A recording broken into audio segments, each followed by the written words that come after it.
ढोल की थाप पर भंगड़ा, ये मनमोहन सिंह का खानदान है जो जश्न मना रहा है। उन्होंने 1.5 करोड़ रुपए की लॉटरी जीती है। मानसा के रिहायशी मनमोहन सिंह एक ट्रक मुरम्मत करने की वर्कशॉप चलाते हैं और गुज़श्ता 17 साल से यही काम कर रहे हैं। मनमोहन सिंह का कहना है कि वो पहले भी कई बार किस्मत आजमा चुके थे। इस बार उन्होंने Punjab state dear monthly lottery का 200 रुपए वाला टिकट खरीदा। इसी लॉटरी ने उनकी किस्मत चमका दी। 200 रुपए वाली टिकट पाई सी जी ते 1.5 करोड़ ਦਾ ਉਹਦੇ ਵਿੱਚੋਂ 1.5 करोड़ ਦਾ नाम लगा जी।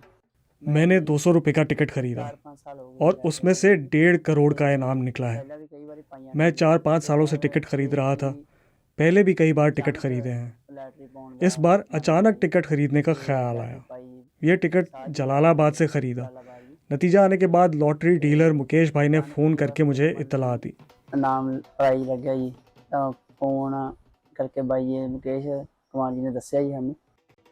मनमोहन सिंह का खानदान लॉटरी जीतने पर बेहद खुश है और वो इस इनामी रकम से ज़रूरतमंद लोगों की मदद करना चाहते हैं। मन दे विच तां पहले यही है जी। मेरे जहन में तो यही है कि ज़रूरतमंद ख़ानदानों की मदद करेंगे। कुछ ख़ानदान हैं हमारी नज़र में और मेरी बेटियां हैं।